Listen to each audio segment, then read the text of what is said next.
Your Honor, Attorney Kyle DeBrucker with on behalf of Rebecca DeGraz. We both appear via Zoom separately today. Thank you. Good morning. Elliot Blumberg on behalf of James Dash.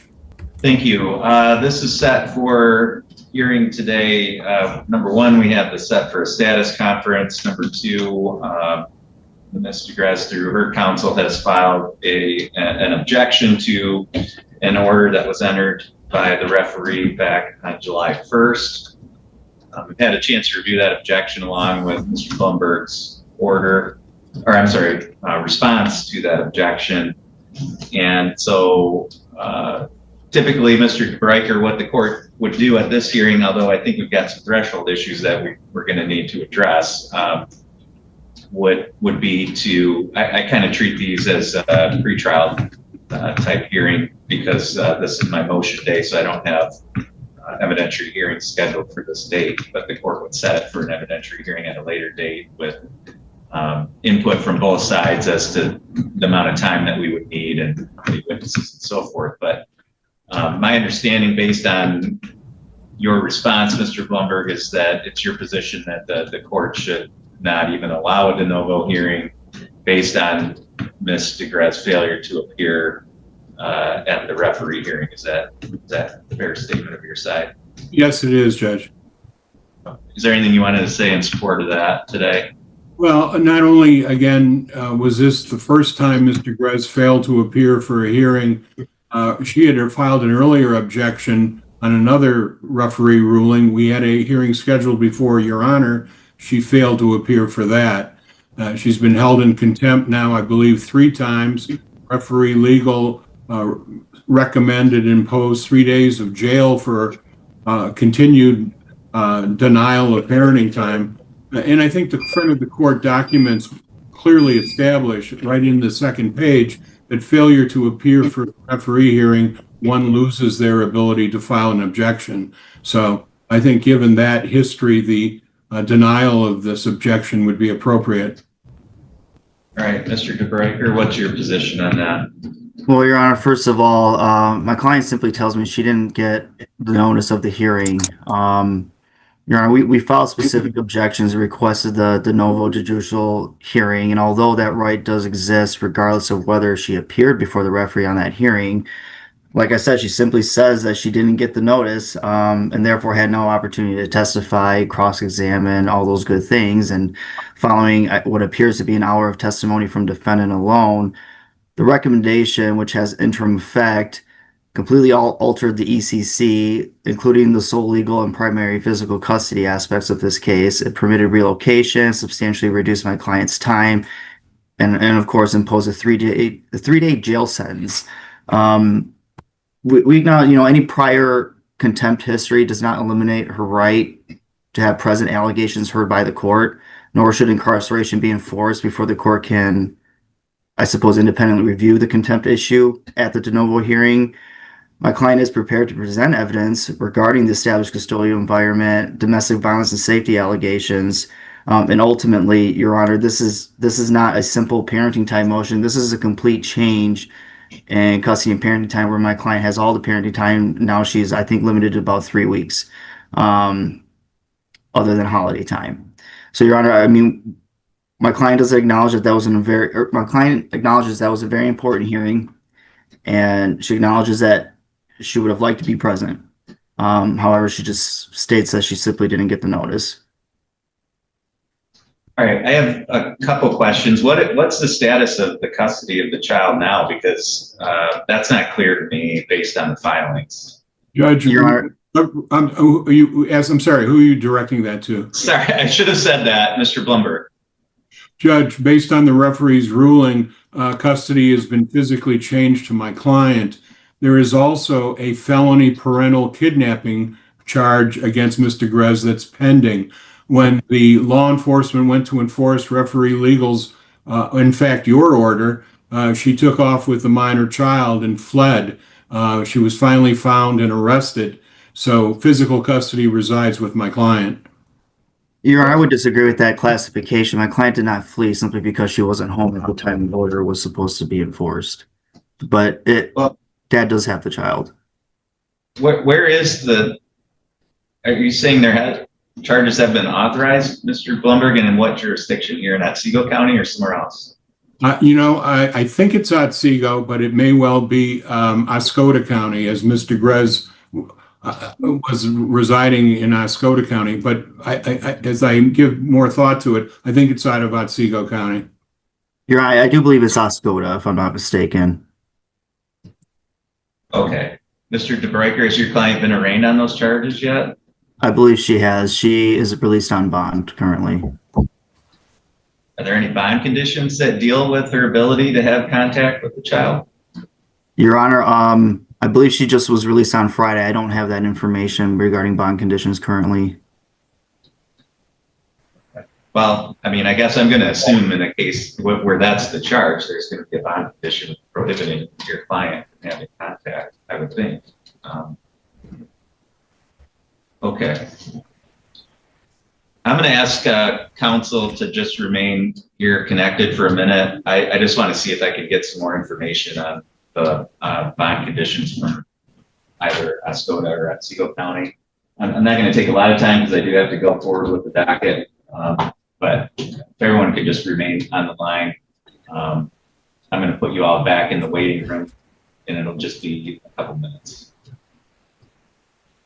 Okay, we're back on the record in file number 2419634. I don't think the case is in Otsego County. We tried to find a record in Otsego County District Court, and at least in the short time I had to look, I couldn't find that. So I believe it's in Oscoda County most likely, but so I'm not able to see what the bond conditions are. But either way, to address some of the issues that have been raised here by the parties. Number one, I took a close look at the file and the orders that have been issued over the past month or so since July. And it appears, as well as the file in general, and kind of what's gone on over the past 6 months or so in this case. And so there's a couple things that I think are noteworthy in terms of the court's determination about how to proceed. Number one, I think there were two issues raised at the July hearing, and that one was a motion to change custody, and the other was a parenting time violation. And when I read the referee's recommendation with regard to custody and the referee's findings with regard to parenting time violations and contempt, which the custody part of it, the court did not sign an order adopting the custody part, but did sign an order dated July 2nd adopting the findings regarding the parenting time violation.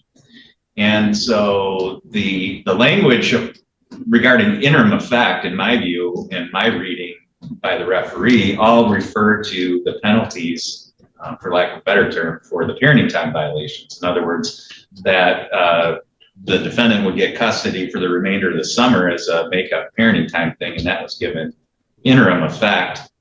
There isn't any language in the recommended order by the referee giving interim effect to the change of custody.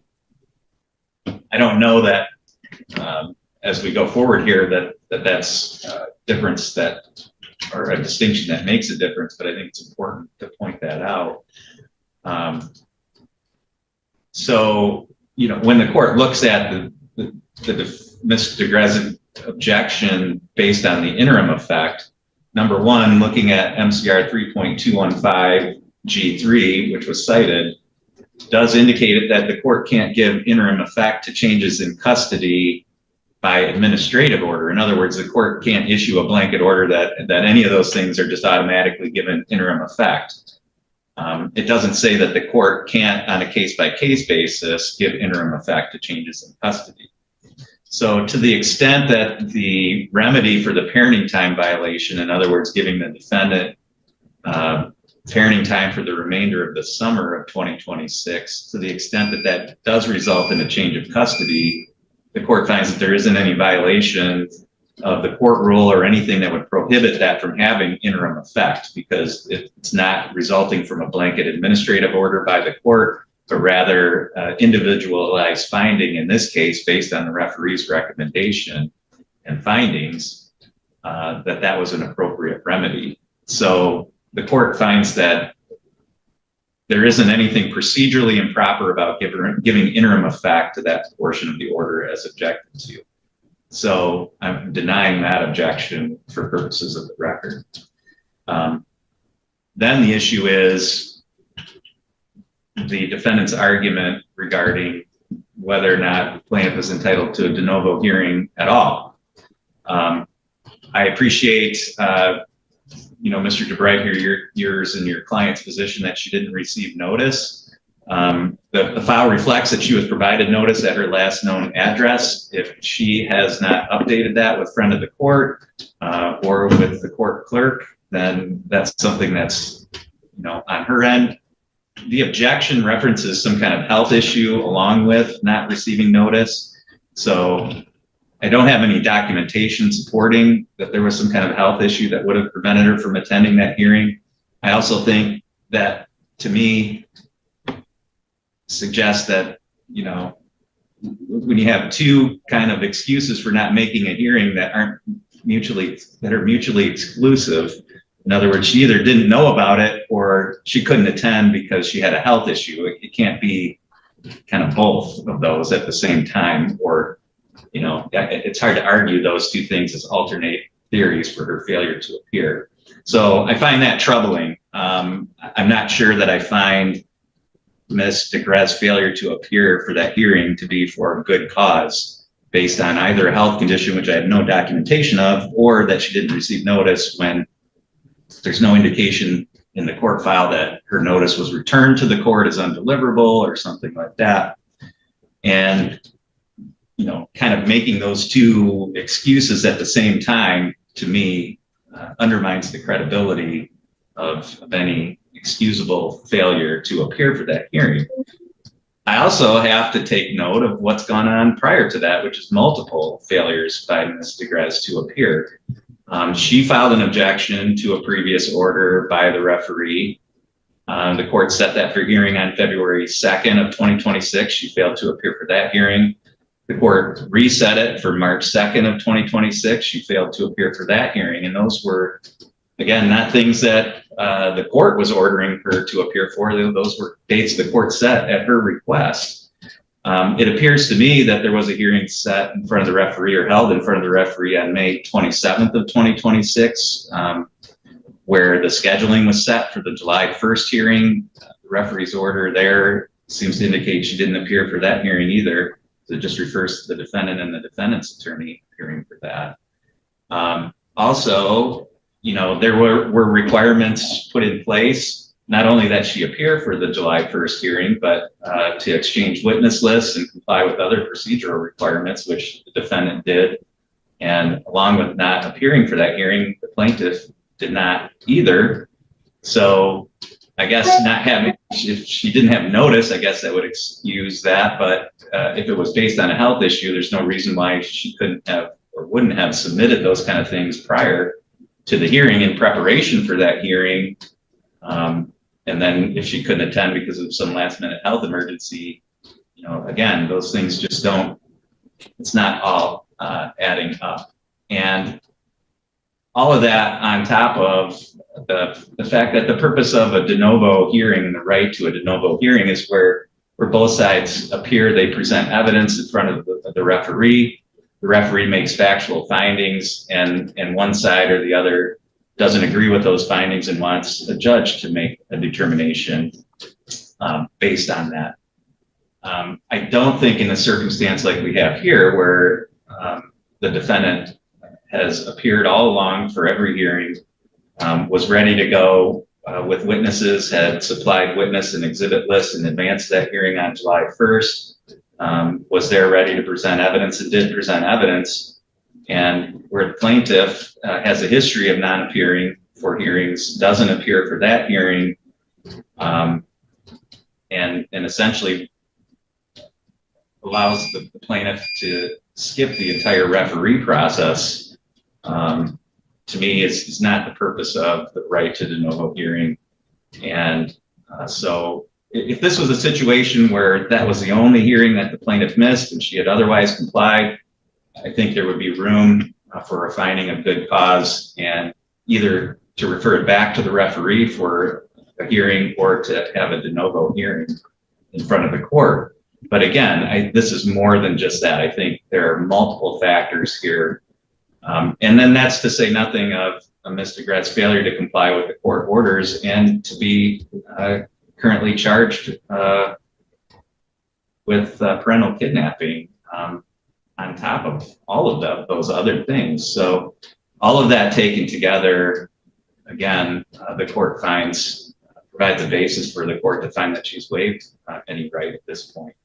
I simply think it would be unfair to allow her to engage in this entire course of conduct going back to February of this year of not appearing, of not seeking to address her own rights in this case, and then at the very end, after the defendant has complied with everything, now seeking for another hearing. So again, based on the entire course and sequence of events, including what's happened since that July recommended order was put in place, the court is going to deny the objection in its entirety. And Mr. Blumberg, I would request that you submit an order to the court reflecting that ruling. And Mr. DeBreicher, to the extent that, I guess I would just say it would be up to you from that point forward to address any other legal procedural rights Ms. DeGrath may have to challenge the finding of the court here today. Understood. So, the court's not going to order any further proceedings. The order from July 1st of the referee will be given effect. The court will, Mr. Blumberg, if you can include in your order a statement indicating that the front of the court should draft an order for the court to sign. I can do that. I just want to make sure we're all on the same page. If the objection has been denied, that means that the referee's recommendation becomes the order of the court? Correct. Okay. And again, I don't mean to, I guess I just want a little clarification. Given that the referee took testimony and made a recommendation that custody should be changed, does that mean that at the end of the summer, the defendant continues to have physical custody of the child? Right. So that order will go into effect because the court is denying the objection to all portions of the referee's findings from July 1st. I understand. Thank you. Okay. Thank you. That's all for this hearing today, and all parties are free to disconnect at this time. Thank you. The hearing began with a simple clerical mistake, but quickly turned into a courtroom battle over months of missing financial records. A motion to compel had been filed under the wrong case number, forcing the judge to delay the hearing and order the lawyers to refile it correctly. But the real dispute was much bigger. The plaintiff said they had been waiting for months for financial records needed to determine exactly how much money the estate owed under a pledge agreement. Only 18 pages of documents had been produced, while critical bank records, financial statements, and other supporting information were still missing. The defense argued that its client, an elderly widow in her 80s, had difficulty accessing the records, but insisted they were working to provide everything. The judge acknowledged the defense's situation, but also concluded the plaintiffs had been patient long enough. The ruling? The estate was given 14 days to provide the necessary information and withdraw unnecessary boilerplate objections. One clerical mistake had delayed the hearing, but now the judge had put a deadline on the entire discovery fight.